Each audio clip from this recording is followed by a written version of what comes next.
time, yeah, making a difference, one cup at a time. Tea time. So be sure to grab your tea, grab a seat, and tune in to Miss Liz. Tea time, making a difference, one cup at a time. Tea time, yeah. Tea time, time.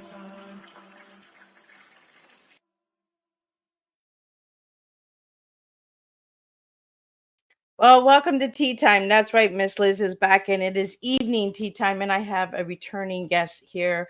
Bob Brill is here, and we're going to be talking about his new book, Lancer, Hero of the West, the Virginia Affair. We're going to be talking about that. We're going to be talking about a bunch of other stuff, updates, and all that good stuff. We're just going to sit back and spill a good, strong cup of tea with all of you guys tonight. Tonight's tea is true, enlightened, and assist. That is the three words that Bob has given me. But before we get started, we're going to get you all over to Miss Liz's YouTube channel, ring that little doorbell so you can tune into these tea times in the morning, afternoon, evening, catch the replays, leave your feedback, comments, and all that section. Reach out to the guests as well. So let's get started with disclaimer and a little bit of on Bob, and then we're going to get Bob in here and we're going to spill some tea together. Disclaimer for Miss Liz's Tea Time live show. Miss Liz myself is going live using StreamYard. Before going live, before leaving a comment, please grant StreamYard permission to see your name at StreamYard.com.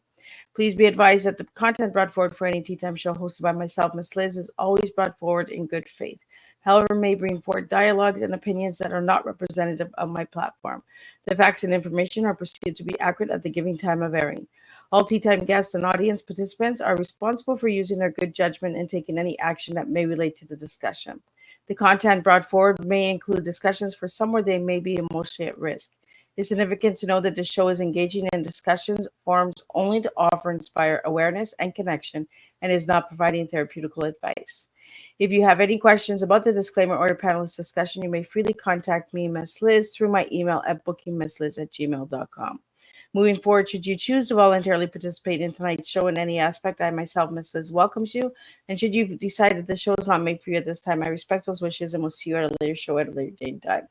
And again, all Tea Time shows are done on Thursday, 3 p.m. and 7 p.m. Eastern Standard Time, unless it's a surprise, rescheduled, or a special tea time that happens on Monday, Tuesday, Wednesday. So now a little bit about my guest. Well, who is Bob? Well, Bob is a returning guest. He was on here last year for when we talked about the tattoo murder. I believe we were talking about that in the back. So we're going to talk a little bit about that again tonight, just to give you a refresh on that. Bob Brill is an award-winning journalist, author, filmmaker, and writer. For decades, he's been one of the voices of KNX News Radio, the all-news radio station in Los Angeles. In his long radio career, spanning more than 50 years, he's covered some of the biggest stories in the world. As an author, he has written and published 16 books, and as a screenwriter, he's written approximately 20. A native of Pittsburgh, PA, Bob got into radio to hopefully follow his beloved Pirates as well as the Steelers and Penguins. And while he never did play-by-play for those teams, he was able to cover local teams during his radio career.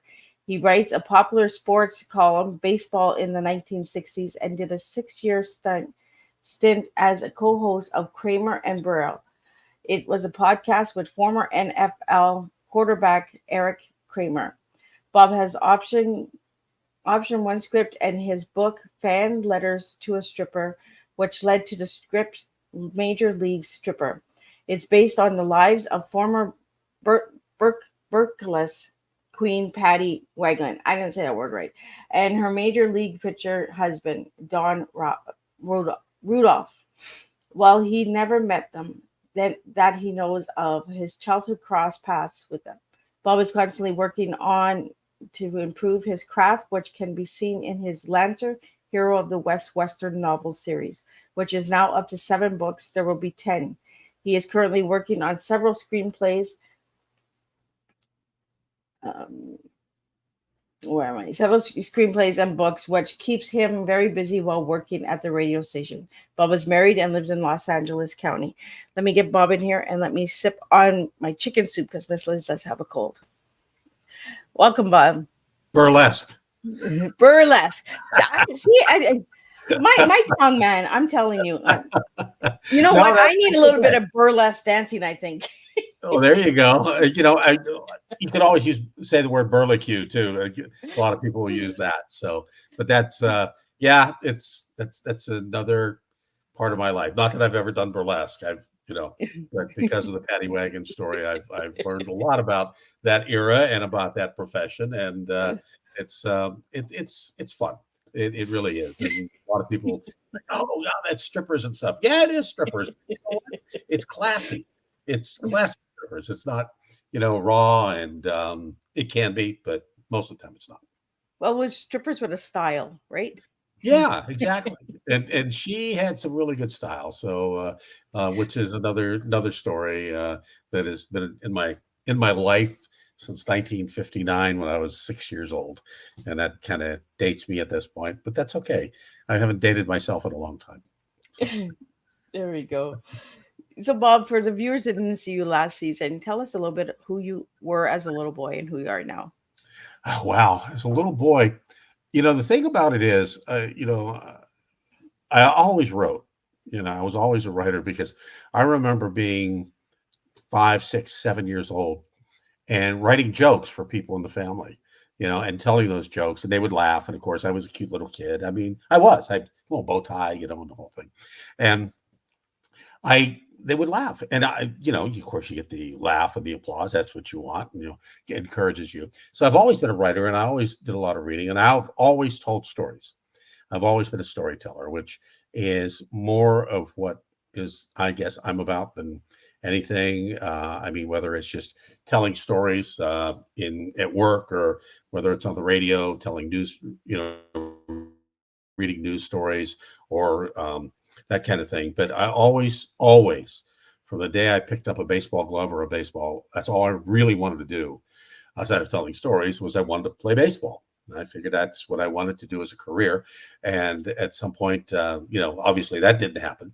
And which is, like anything worth doing, it's really tough to do, and break in there. But in the fifth grade, um, Mrs. Dunn, Melvin Elementary in San Fernando, California, had us write an essay of what we wanted to do when we grew up. And I wrote a story about how I wanted to go play for the Pittsburgh Pirates. I was going to go graduate high school, drive to Florida, try out, and I was going to be signed on the spot, right? And she says, "Okay, that's all well and fine, but what's a backup? What's your backup?" And I said, "Backup? What's a backup?" She goes, if you can't make it, And I said, "Well, I mean, I kind of felt I was going to make it, but okay, if that's what you want." And so I thought and thought and thought, and I said, what would keep me close to baseball? I mean, that's what I wanted to do. And I thought, well, play by play, and I love play by play. I used to listen to my favorite play by play guy, and that was Bob Prince of the Pirates. Later on, obviously in Los Angeles, you listen to Vin Scully, who has also since passed away. And those are two of the best, probably out of the top 10 of all time as far as radio play by play guys. And so that's what I decided. And right out of high school, I went to broadcasting school, and I was going to San Fernando Valley State College, which is now Cal State Northridge. At the same time, I had one class just to keep my, so I could say I was going there. And in 4 months of broadcasting school, I graduated, and I went to work. I never went back to college. And so I've been working basically ever since. That was 1972. So it's been 52 years since I got my first job, and I've been working in radio ever since, doing something while doing other things at times too. And but yeah, and that's kind of where that was. I did get to do some local play-by-play. I never got to do, I did college play-by-play and local play-by-play in Fresno, but I never got to do a professional sport, which is what I always wanted to do.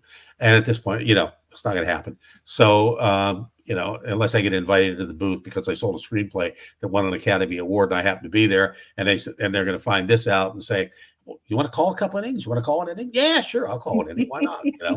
So that's my only hope of doing that at this point in my life. So, Bob, I want to get into the baseball because I just had Claudio Resino on, and he was a baseball scout. Okay. I want to get more into this baseball because we didn't talk Sure. about baseball the last time we were together. So I what think we did did. Yeah. tell me a little bit more about this baseball?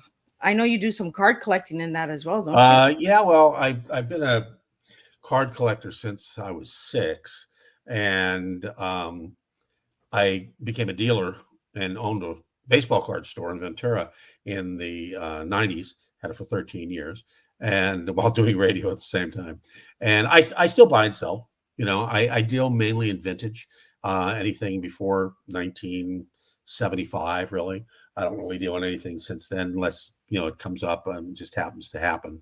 But and I sell on eBay under the name Brill Pro, which is my company, Brill Productions. So and I have an eBay store, and I've got thousands of things to put up there. I've got 500 up there now, and they sell. Occasionally, if I make 4 or 5 sales a month, that's pretty good. But as far as I write, of course, as you mentioned, the weekly baseball column called Baseball in the 1960s, and I created that because to me, that was the last great era of Major League Baseball. Oh, 1969, the Pirates won the World Series in 60, and my hero, Bill Mazeroski, was the hero of that series. And in 1969, the end of the decade, is when we went to divisional play and then interleague play. And to me, that, as a purist, that ruined it for me. I mean, I still follow it, obviously, and I'm still into it, but it ruined that part of it for me. And so to me, the 60s was the last great decade. And the things that guys did in the 60s will never, ever happen again. I mean, Koufax and Marichal and Gibson, those guys were pitching 300 innings a year. oh And wow. now, if a guy pitches 160 innings, that's a lot because they limit their pitchers because the guys throw so hard. Everybody throws 95 miles an hour.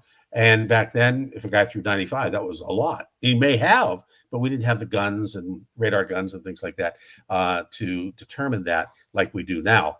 And of course, everything was broken down and changed with Bill James and his analytics, which I love Bill James. Don't get me wrong.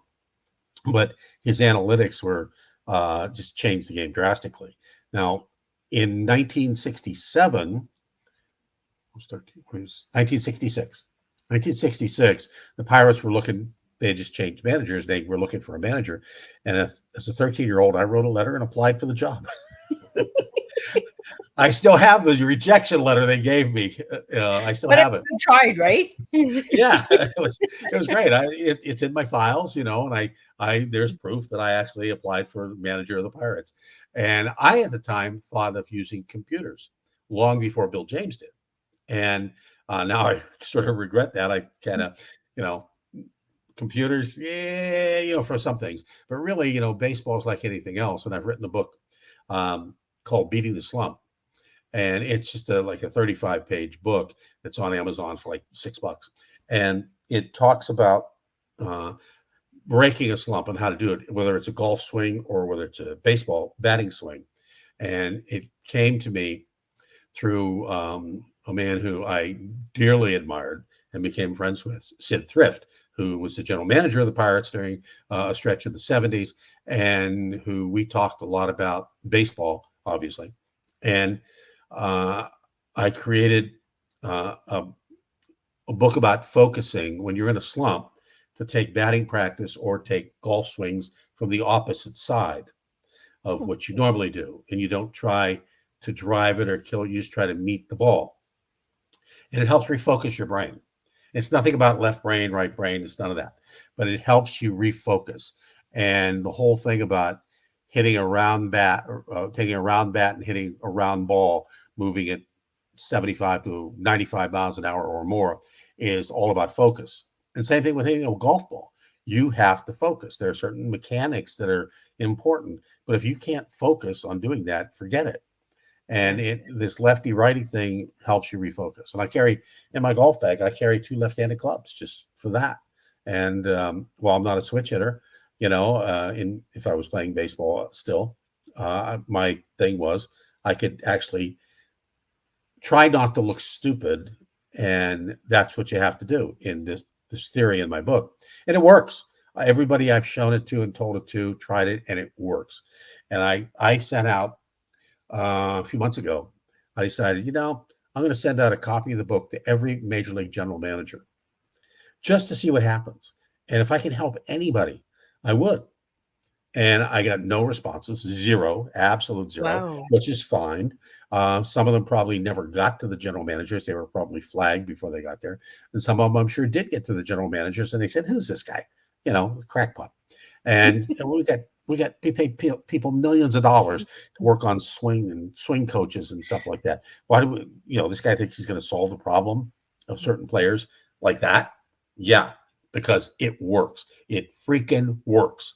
And if I didn't have the backing of Sid Thrift on it, because it turns out they used to teach this very theory at the Kansas City Royals Academy, which only lasted a few years, and Sid was head of that academy, and it's something they used to teach there. So I'm not a crackpot when it comes to this, and I know it works, and I know people believed it worked at one point, and I've seen it myself and worked on it myself. So that's another side of Bob Brill. But I was just going to ask you, Bob, did you ever play baseball? I did. I played up until the time I was 18. Of course, I played Little League and all that, and Colt League and Babe Ruth baseball. Managed a little bit of Babe Ruth baseball. Got cut from my high school team, but I did play semi-pro, not pro. I played semi-pro in LA for about 2 years, and then I wiped out my ankle for the third time. Not broke it, but wiped it out. And it was time to start my radio career. I was on the downhill side at 18. I knew I wasn't going to go anywhere there, and I had the challenge of continuing to do that and stay in LA, or go out and start my radio career, which is what I chose to do. So what do you like about radio, Bob? Thing about radio, I love radio. I mean, it really is theater of the mind. There's a lot of things I don't like about radio, but the thing I like most about radio is I get to tell stories that people can't see. They have to imagine in their minds. And we use actualities, voice clips, voice cuts of, whether it's presidential or feature stories or whatever it is, whatever the editors put in our stories, or if we're creating a story, whatever we put in. And I really like the production angle of it, as far as when I was at UPI Radio Network, I kind of handled the obits, especially for the West Coast, the obituaries. And a lot of that for radio, of course, if a musician dies or a singer dies, you're going to use music, some of his music in the clip that you put, the voice piece you put together.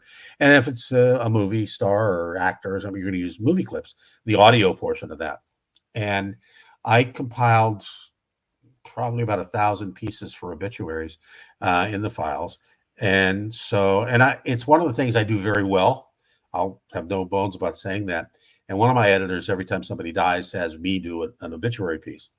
I enjoy doing them. Don't ask me why. I love ancestry. I love history. I'm definitely a history buff. I mean, I go deep into my family history and research, and I love the research part of it. And so the obituary part is part of it there. I mean, I look at it this way: dying's just a part of living. It's just the final part. Yeah, we're all going to do it. If you ever live, you're going to die. Story. Yeah, and so it's if you can make somebody's life interesting, even though they're not around anymore and they may be looking down, or in some cases looking up, they may enjoy what you did. But it's just, I like using 3 or 4 pieces of sound, maybe a piece of an interview, piece of someone who knew them, piece of music, piece of clip. And that's one of the things I enjoy about radio too. And just basically being able for nobody to see my voice. Of course, they have to imagine what I look like, which these days is pretty easy to do because my face is everywhere. And so just letting them hear the story I have to tell, and whatever that story is. Yeah, because I found on your website, hey, instead of me filling up this page, go and Google me and bing me. It's like, that's pretty cool. Like, if you're not looking, and I say that all the time, if people don't find Miss Liz, you're not looking. Yeah. Like, Yeah, I think I come up research on a Google search. I think I come up about 17 of the first 20 Oh, wow. And if you Google Bob Brill reporter, I come up 20 of the first 20. And there's a couple other guys out there. I mean, I tell people, I said, look, I'm not Bob Brill, the drummer for Berlin. I'm not Bob Brill, the Broadway and Oscar winning set designer. I'm not Bob Brill, the IP attorney in Chicago. And you better believe I'm certainly not Bob Brill, the bodybuilder. That guy, it's like, whoa. Well, it's pretty cool when you know when you do Google your name and you see all these different faces, right? You're just like, "Ooh." Mm-hmm. Yeah, because I do that every 30 days. I check, I It's about Google, what I okay. do. What's that say Well, about us, right? yeah, right. Where am I? Where they got me now? Where are they sticking me now? When my ego isn't big enough, I got to go search myself. But it's also a good way to see if anybody is using your name in that as well, right? That's true. That's true, especially now with AI and the Yeah. voice work, because we just signed a law, or Governor Newsom signed a law in California just this week that no one can use AI to recreate your voice without your permission. And they can't put it in the fine print that you gave permission, just by signing this document. Yeah. And it's really important because, I mean, obviously Hollywood is in California, and it's the second biggest media I mean, you can do it for free. You can go to a website. It's what's called something Blast. Can't think what it is right now, but you can go there, and for free, you can get voices, or you can go and create a voice. And it's too easy to take my voice right now as I'm speaking to you and take that and then recreate it and slip it in some commercial somewhere and not pay me. Yeah. And just that infringement is really, really scary. And AI is moving so fast that it's just unbelievable. And I'm surprised that, well, I'm not surprised at how fast it's moving. Yeah, it's moving pretty fast. I know that I heard Randy Travis, and I know that he had a heart stroke and he couldn't sing, Mm-hmm. and he's got a whole new album out there with using AI and Yeah. voices. And when I first heard the song, I was like, oh God, he's got his voice back. He's back. Randy's back. And Yeah. then I found out that it was through AI. I was like, wow, I don't know if I like that. Yeah. Well, it's like what they did with Christopher Reeve. I mean, he comes out walking out at the Oscars, and first of all, he's been dead, and before that, he was, incapacitated, just totally disabled. And what you can do with this medium that we have now, that is just everybody has, and pretty much in the world, with few exceptions, it's phenomenal, and it's only going to get more powerful. Yeah. So, Bob, I want to go back to the book that we talked about last season. We talked about the tattoo murder, and we talked about it a little bit back before we went live. So, do Right. you want to share a little bit about that book, and then we'll get into What the Lancer? part do you want me to share? Everybody, buckle up. Well, I decided after writing some westerns and some other books, I wrote a memoir about baseball and my childhood, and which is a relationship book. And I wrote another couple of books, two nonfiction. And I decided I was going to write a crime novel. I really wanted to write a crime novel. And I wanted it to be racy. And so I created a character by the name of John Potenza. It's called The Tattoo Murder. And he's a different kind of cop, old school, living in Ventura, which is where I was when I was writing the book. And because it's an old school community, and it's on the beach, and it's not as expensive as Santa Barbara by far. And it's just a great place to live. And I knew Ventura because I partially grew up there, but excuse me. And so I decided to set it there. And Potenza is my grandparents on my dad's side family home in Italy, the city of Potenza in the province. And So I gave him that name, and I made him Italian American, which I am. And I drew a lot from my past, and excuse me again, um, and used a lot of that. My wife tells me that she finds a lot of me in the book even today, and which is kind of scary based on what I'm going to tell you next. So I wanted this. I wanted this to Buckle be a up, guys. It's coming. I wanted this to be a racy novel. So, and John Potenza is sort of like a local James Bond. He has a lot of women, and he has his main squeeze, and which, by the way, isn't me. you know, uh, Never was. I don't know whether that's fortunate or unfortunate, but so I wrote the book, and I guess I wrote the sex too well. I write sex very well. I really do. And somebody asked me recently, well, how do you write sex very well? And I said, I just go back to when I was a 13-year-old and let my fantasies run wild. But so I took the book once I finished it, and I gave it to my daughter to read. And she didn't read very much of it. And she goes, I can't read this. My dad wrote this. Dad is too sexy. There's too much sex. And it's like too graphic. And I said, really? Serious? Mm-hmm. And so then I gave it to my sister to read. And same thing, oh, I can't read this. I can't read this. So I took the book and I set it on the shelf, and for 10 years. And I had a psychiatrist friend. Now, she wasn't my psychiatrist. She's just a dear, dear friend of mine, and who happened to be a psychiatrist. And we're talking. She read it, and she goes, Bob, I love this book. You've got to get this out there. This is amazing. I love it. And it's like 330 pages. And I said, but Doc, I mean, she goes, no, just clean it up and, do whatever rewrites Clean it up and get it out there. And so I finally did. I rewrote the book. And basically, the book is the same as it was, except I toned down the sex. I really did. I didn't get as graphic, And the thing is, I set out for it to be a book that women would enjoy. Well, guess what? I didn't know what women would enjoy, and I'll say that right now. Well, some women might. I don't know. I'm not a woman, so it does.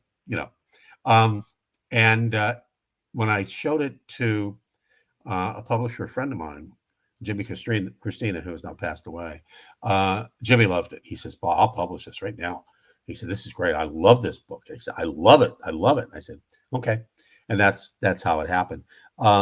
The interesting thing, which I usually don't tell people, and I'll share with you, is in prepping for the book, I went around town with a camera, and I went to all the spots that I knew where the scenes in the book were going to take place, and happened to find a woman there, whether she was relaxing on the beach or she was just, having a cup of coffee at a Starbucks or something. And I walked up to them and I said, "Look, I'm not a pervert. I'm not a weirdo. I'm writing a book, and the book entails a detective who has a lot of women, and I'm trying to get some ideas. And your picture, I'm just asking you, please, could I just take a picture of you? And I don't want to see your face. I want your face turned away. But I want to see, a shot of you, whether you're sitting, standing, laying, whatever. And it won't be published anywhere. That you have my absolute promise." And it never has been, and never will be, by the way. And every woman I approached, there was like 6 of them, said okay. And one woman said she was well endowed and was wearing a kind of a low cut top. And I said, "I'm going to see that." And she said, "Yeah, okay." And I said, "All right." She goes, "By the way, I've had stranger questions. I've had stranger questions before, but I've never had this one."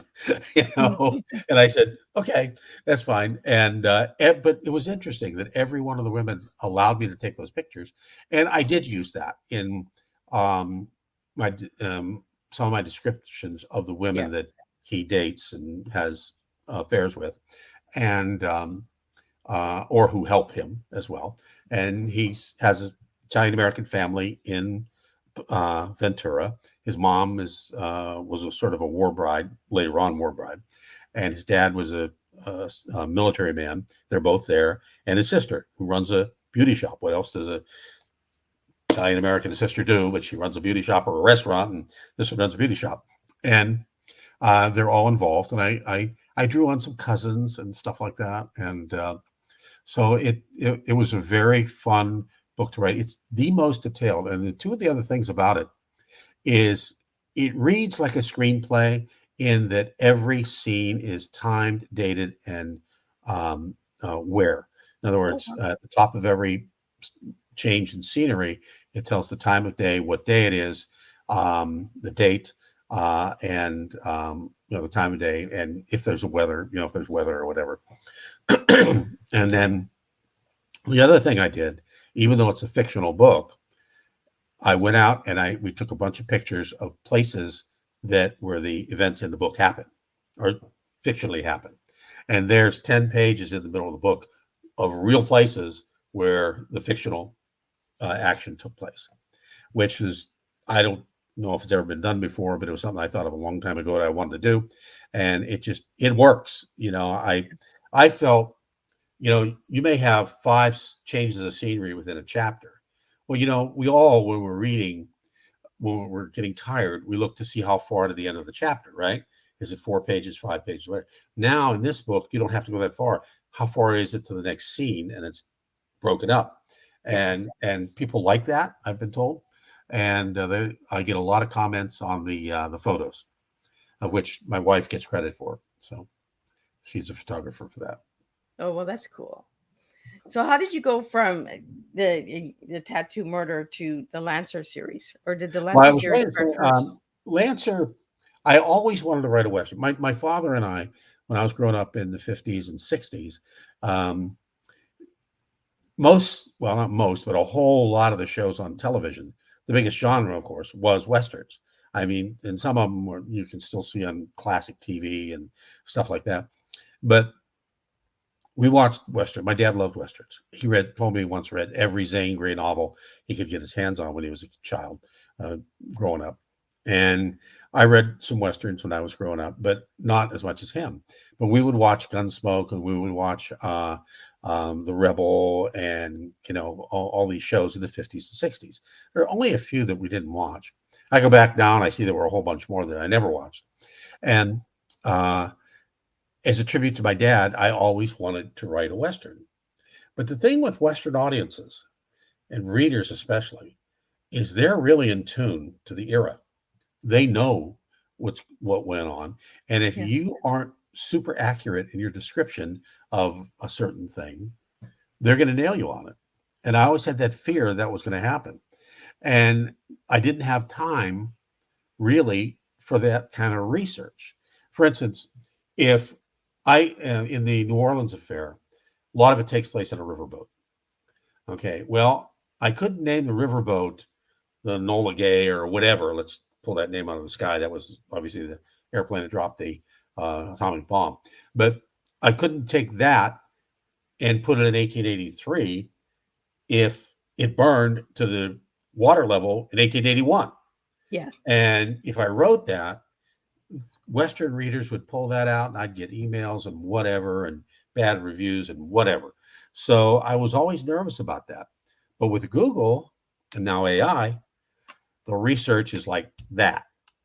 I actually, excuse me, one book one of the Lancer books, I think it was Broken Bow, the one right before the Virginia City affair. Broken Bow, I had to figure out train schedules. And I literally, on Google or through Google, I found train schedules for the time. And I had to make sure that I couldn't take the train into Broken Bow because the train never went to Broken Bow. So I had to have Lancer get off at some nearby town, take a horse and get to Broken Bow. And those are the things you have to really be concerned about when you're writing a Western. And once that came along and I figured that out, I said, okay, I can do it. And I wanted to write a series. I just didn't want to write a one-off. I wanted to create a character. And I spent weeks trying to come up with a name. And I wanted a royal name. And I came, Have Gun Will Travel, Paladin was a royal name. There was other ones, king, queen, whatever. They were royal names, and I wanted to call him by one name. And each book, more about his past, is revealed a little bit. And in book 10, which would be the final one, I'll tell the whole story of his past and who he is, who he was, family wise and everything. And of course, it's all created, but and I already have it in my head. But so what I did with that is I lost my train of thought. That's okay. Let it slip. And so that's important as far as the research is concerned. I think that's the most important thing as far as Westerns are concerned and that genre for sure. So how do you get the subtitles for your Lancer series? Well, they're all the Something Affair. And Okay. I literally stole that from The Man from U.N.C.L.E. Because Man from U.N.C.L.E. TV show back in the days with Napoleon Solo and Ilya Kuryakin, which was Robert, I can't think of his last name, and David McCallum. I every one of their episodes was the Something Affair. And it could have been the Budapest Affair, it could have been the Two Gun Affair, or whatever. And I thought that was a way to do it. I didn't want to just give it a subtitle because that's today's world, especially. Almost every book has a subtitle, and growing up, it was just the opposite. And so I said, okay, I want to make it the affair. That works. So and since Lancer is a good guy gunslinger who works out of Tombstone at the height of Tombstone in the early 1880s, he goes elsewhere to solve crimes or help people or whatever. And he's a wealthy guy, so that's not a big deal. And so I have him go, if I have him go to El Paso, it's the El Paso Affair. If I have him go to Broken Bow, Nebraska, Wyoming or Nebraska, I have him go the Broken Bow Affair. And the Virginia City Affair is obviously northern Nevada, where the Comstock load happened. Of course, this is after the Comstock load, so it's that's referenced a lot, but that's about it. So Bob, did you know right from the get-go that you would have 10 books in this series? I would have, because I was writing one a year, and the idea was we used to have the Cowboy Festival in Santa Clarita every year, which is a suburb of Los Angeles, and it's in LA County. And that's where I met Jimmy Christina, and several other people who I still know very well. And they'd set up what was called the it was a tent where all the authors were, the Western writers. It was all Western writers brought together by a lady, Bobby Jean Bell. And each year we would all join her there, and for 2 days we would have the book that part set up for authors, and people would come by and buy our books, or we do signings and whatever. And it was a really nice opportunity and a rare one to do something like that. But turned out that every year, bar none, it happened on the same weekend as the LA Times Festival of Books, which if most readers are going to go to that. And we always got a decent crowd. We just never had the kind of numbers that we would hope for. And so this last year was the last year. First year they didn't do it. So, and it was just something the city of Santa Clarita chose not to do this time. And it's always been a fun thing to do. But that's kind of where that started. And I decided we were going to do it every year. I'd write a book every year.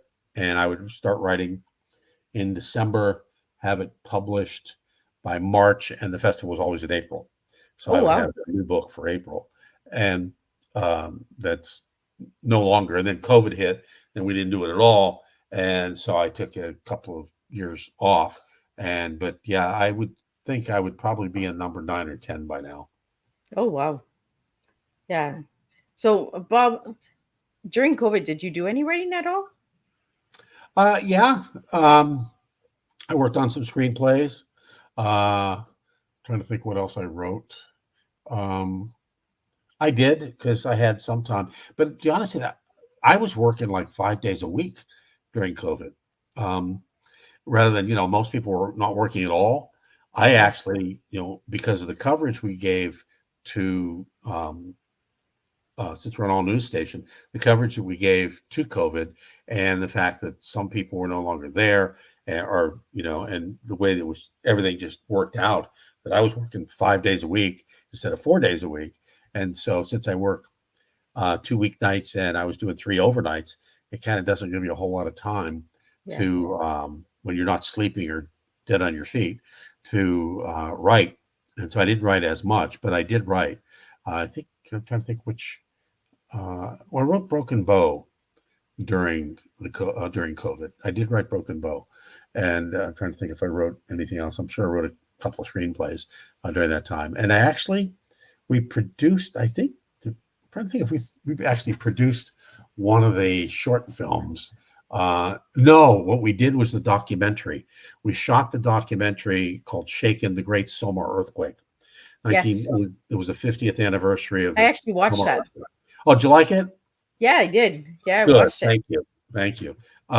It was a labor of love and something I thought of 50 years ago. What am I going to do 50 Yeah. years from now? And lived through that earthquake in Silmar. I was a senior at Silmar High School when it happened. And so I got together with a friend of mine, a co-producer, and we put out on Facebook on the Silmar High School Facebook page. Well, it's not the official high school, but people that went to Silmar High School or grew up in Silmar. And I put it out. I said, "We're doing this. Anybody that wants to come in for an interview, we'd love to have you." And we had some cancellations, and because we had to do it all one day, because I Yeah. was given the spot to do it indoors, and we had to. You had to come in by yourself. Some people came with a wife or a husband, and we had to have them outside while we did it. And we really had to isolate during that and sign waivers and everything. And we just really, really took precautions, and because we had to, and we shot it. And we did it all in the same room. We actually shot it in 2 days.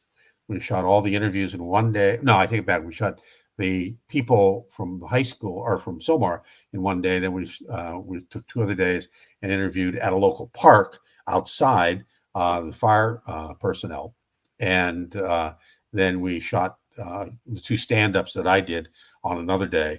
One in front of the market where I was working at the time, and one in front of the house where I was in front of my bedroom, actually, standing outside. So, and it's done okay. It's on Yeah. Prime. You can pay for it on Prime, or you can watch it with commercials on Tubi for free.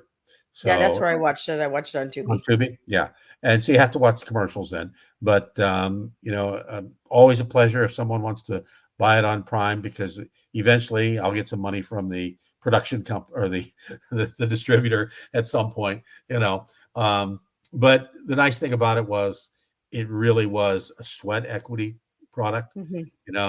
Didn't really cost us much at all to make, and it was a labor of love. So I mean, it was something and we put up a website called Shaken the Movie, where people who didn't make it to on the show and those who did still that we did interviews with, we have their the whole interview with, instead of just clips, and that's Yeah. on the website. And also anybody that called us and said, "Gee, I wanted to be a part of it," and I said, "Well, it's over. Um, you can do a 3-minute clip and load it to the website, or send it to my email, and I'll load it to the website. And just give me 3 to 5 minutes, and you talking into your phone, and I'll post it." And it's been good. I mean, the website's going to be there for a long time, hopefully, Yeah. and people could still go back and see it, and watch the video through you. Like I said, Tubi and Amazon. Yeah. No, I really enjoyed it. You did an awesome job on that one. Thank you. Thank you. So, Bob, I want to get into your tea because you gave me true, enlightened, and assist. So, why those three words? True, enlightening, and assist. True would be the journalistic side. I mean, you have to be true to your craft. You have to be um, someone who is credible. You have to be credible. I mean, especially when you're writing fiction. Yeah. You know, I had a friend of mine uh, say, I told him, I said, writing nonfiction is so much harder than writing fiction. Fiction is easy to write. He says, yeah, because you can make stuff up. He substitute a different word for stuff, but outside of that. And so, you have to be true, and the true means credibility. Enlightening to me is you, I don't think how I want to put this, um, fresh. Okay. Okay. And always being fresh. And even though you may be doing something that's formulaic, where it's similar, but you always want to freshen that up within itself. In other words, never do the same thing all the time, but always do the same thing all the time, but be fresh about it. Yeah. Always add new elements, always make it so that whether it's a reader or the viewer or just people you're talking to, of making it more entertaining, and so that they want to watch it. And assist is, that's an easy one. You know, always listen to someone else, because, there's everybody has advice, and some people's advice, whether they're good at it or not, is really good.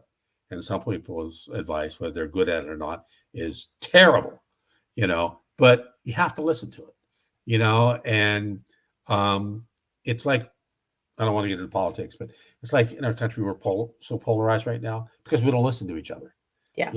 and it's difficult. I find it difficult for the side I'm on, which I won't explain. But it really is difficult, and you have to, that's the way things work. Yeah. I mean, I know we were talking ahead of time when you submit a screenplay, you may have 10 eyes on it.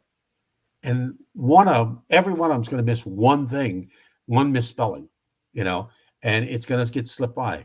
A manager I'm working with now first thing he said to me was, you can have 10,000 eyes on it, of course, Bob, and you're not going to catch every typo or Yeah.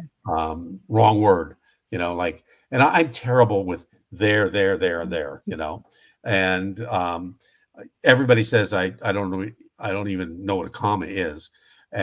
But when I write news stories, I do, because they have to be brief and they have to be, it's Yeah. like when you teaching writers of news stories, it's a totally different animal, because you have to be brief, and it's like you said in the first line what it was. You can't repeat it because you already said it. You're Yeah. trying to be brief, and so yeah, I think those are the three things that I would put out there as far as those three words that I gave you. Well, I always find it amazing on the words that my guests give me because you just never know where it takes you, right? I Yeah. didn't think I would get fresh for enlightened, but that it is a fresh new day, right? Yes, it is, Hmm. and you'll be enlightened all day. So, Bob, do you have anything coming up that you're working on? Any films, screenplays, or anything like that? Um, yeah, I do. I just finished. Uh, I had to rewrite a screenplay. I don't really do horror, and horror is the easiest genre to sell. Oh, And I've written two scripts in my past that could qualify as horror / thriller. They're not slasher films. I wouldn't do those. But um, when I hooked up with this manager, he asked me if I had any horror films, and I told him I did, and I told him what the two were, and he asked for the one. And I had, to be honest with you, I hadn't touched it in 10 years. I had not touched it, and I needed to get it to him fast. And I should have spent a whole lot more time cleaning it up, rewriting it, and because I'm a much better screenwriter than I was 10 years ago. And um, he came back and said, blah, blah, blah, blah, blah. I said, give me a second chance. Give me a week and a half. He goes, okay. Because he said, I love the idea. I love the idea, but the mechanic, I said, just hang on. I rushed it. Give me a second. He goes, yeah, okay. So I went through it. I rewrote it. I added 10 pages. No, I actually added 15 pages. created a couple of new characters, and let my mentors read it. They both liked it. Sent it back to him, and he got back to me pretty quickly. He said, "I love it. I absolutely love it." And he's he's in the process of shopping it, and it's called, you love this, Radio Waves, Mama's Dead. Oh, And it is basically a fictional story set in what used to be a state mental institution and is now a college. And that is actual fact. Um, Camarillo State Mental Hospital, which closed, I believe, in the 70s, late 60s, early 70s, became sat dormant for a long time and became Cal State University Channel Islands. And in my script, it's Cal State Ventura Beach, because it's right on the beach. It really is. And it's basically about a woman who's a girl who's now 18 entering that college, who was there as a toddler and didn't know it when her mother was committed there. oh, And it goes back and forth, and there's a reincarnation of the mom. And and the key to it is the woman who was the administrator when it was a mental hospital is now the administrator of the university, and her and a local cop ran a prostitution ring out of the mental hospital. And that's about where I can leave it. And all how all that comes around. And the Radio Waves, there's part of that in there too, because the girl's boyfriend is a local disc jockey. oh, well, look at And that. it happened at the radio station. And it's sort of a ghosty thing, but it's all young people. So that's one of the keys to it, except for, three characters. But it's basically set in a college, a college setting, university setting. So that is the most prominent one. I've just written first draft of another screenplay that's based on a true story set in the 1800s. That's about all I can tell you because I haven't copyrighted it yet. And I have finished the first draft of a international thriller book, which is called 5 Seconds to Die. And that is in front of the agency. And hopefully, once they get back to me on that, they get the first 20 pages, see if they want to go further. And I think they will. I actually wrote the book to be a movie. And let's see what else. There's one more too. I did write a children's book, but I Yeah, we set it did on talk the about that before we went Yeah. live. I wrote this children's book on a story I wanted to tell on some teenagers in a small town. And it's a fun book. It's a teenage thriller. And it's about three friends, of course, three friends. What else? Two guys and a girl. And it's a really fun story. I will be honest with you. I wrote it in 48 hours. It's about 65 pages, I guess. And my current publisher doesn't really, they've streamlined. They don't do children's or YA books. And this is, young teenagers. So until I feel like I want to check out another publisher and that kind of stuff, and then I get some of these other things off my plate, I've set it aside.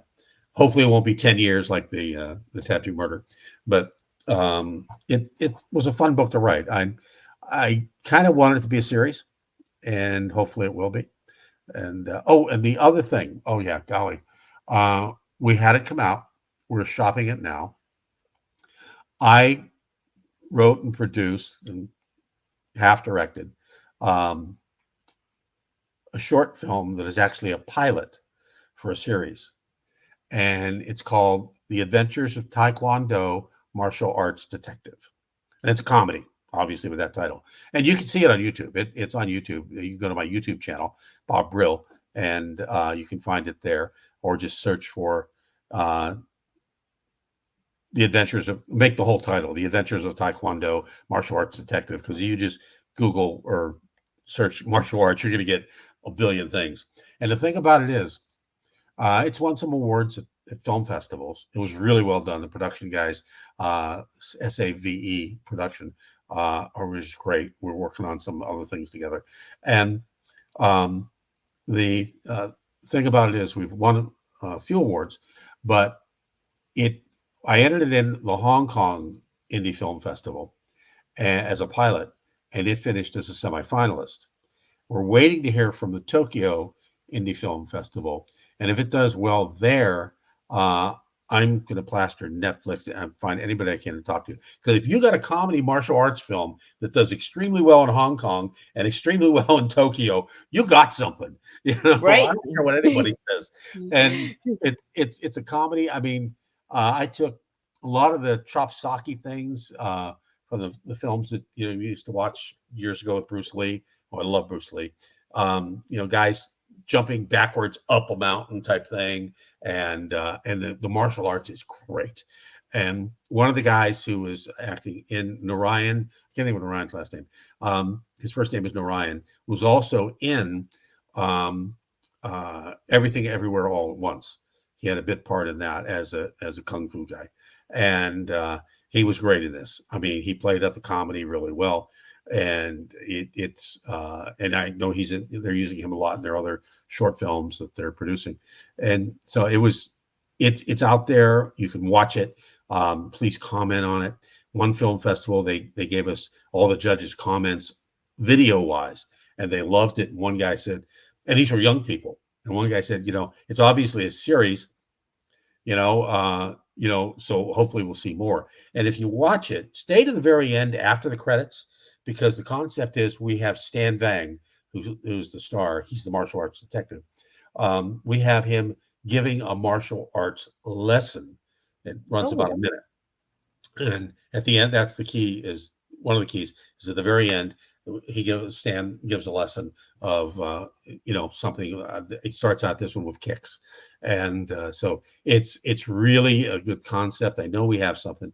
Hopefully, keep your fingers crossed that this one's going to, find a place somewhere in Hollywood. So, Bob, have you done any martial arts? Me? Yeah. I can't. No, I can barely spell martial arts. You just never know, right? That little 13-year-old boy. No, I know. Ain't gonna happen. That's a capital AIN apostrophe T. Ain't gonna happen. So, Bob, I asked you what your favorite color was, and you gave me the color blue. Why blue? My favorite color, blue. Yeah. When I was a kid, my favorite color was red. Oh, well, look at that. You changed. It became blue. It became blue a long time ago. And I don't really know why. I think I find blue pleasing. It sort of highlights stuff. It doesn't yell at you. And to be honest, the last 3 cars I've had have all been midnight blue. And I like all forms of blue. And if you're looking at, like I'm looking at 4 things on my screen now. Well, I take it back. There's about 12 things on my screen now that are blue. And it's always very pleasing to me. And it's not offensive. It's not blaring at you. It's not, it doesn't take on a personality of its own, like yellow or gold or silver. I mean, the things you identify with. It's sort of calming. And I guess that's why I've always liked it. And as a kid, I was more aggressive. So red was there. But blue was all for decades, easily most of my life. Blue has been my favorite. And you can even see on my glasses, there's blue. That's because I'm wearing computer glasses, right? So they're blue. So, Bob, any final words before we wrap up tonight? Aside of thank you, let me think. I think I always tell people that the world is a crazy place, and always keep things fresh. And remember history. We always say, you have to remember history. Well, yeah, and history is really important because even today, we're why don't we remember what happened 100 years ago or 50 years ago? Because we're so wrapped up in the internet, stuff like that, where all the history is there. Yeah. Anything you want to find in history, and because history teaches us something. So, it's like, be a student of history. Don't be a victim of it. Because if you're a student of history, you're going to learn and you're going to remember and you're going to learn from what happened previously in this world or in your life. But if you don't, if you just let history go by, what happened today, which has happened many, many times in the past, is going to kill you. And you're going to be a victim of history. And you don't want to be a victim of history. You want to be a student of history. And that's kind of the mantra I live by. And that's kind of where I'm at. That's what I hope to leave the world with. If you can put that on my tombstone, of course, I'm not going to have a tombstone because I'm going to be cremated, or the other thing. Oh, mulched. I'm thinking about being mulched. That way, whoever's there can just have better plans. Just Or mulch me. so it'll probably be a brown thumb for me, so they'll probably kill the player. Mhm. Well, thank you so much, Bob. It was an honor to have you back here and just sitting and chilling. That's what we do when we get together. We just sit back and chill. Yeah, So I love it, thank Liz. you. Thank you for joining me. Thank you to the listeners and audience who are been listening tonight. And if you watch the replay, please push hashtag replay where you're tuning in from, because Miss Liz always likes to know where your guys are coming in from. We will be back on the 23rd. John Callis will be back and he'll be giving us some updates. So he'll be talking about Hollywood and books and all that good stuff. So we're going to keep on with the films and keep it moving. And then we'll be wrapping it up at the end with a local business that Miss Liz has got to experience, and it's called the True Float. So it's a salt spa. So we're going to be talking about that salt spa, on how you just sit and float in this water. It is amazing. So we're Oh, going to have two amazing local business owners coming in and sharing about that and how you can get a part of that. And then we're going to wrap up with a returning guest from season 1. Amy Huttons will be back with women empowerment and her story of coming out in her 40s. So we're going to wrap it up. And on the 24th of September, look out for Miss Liz's October lineup, which will be coming out. The press release should be out by the 24th. So check out those guests as well. And we'll be joining in 2 new countries. So Miss Liz is going to be pushing it up to 72 countries in 5 years. So wow. that's how Miss Liz works. So until then, I will see everybody on Monday with a new TEA, and we'll do this all over again. So keep serving your teas, keep being true to yourself, and let's make a difference one cup of tea at a time.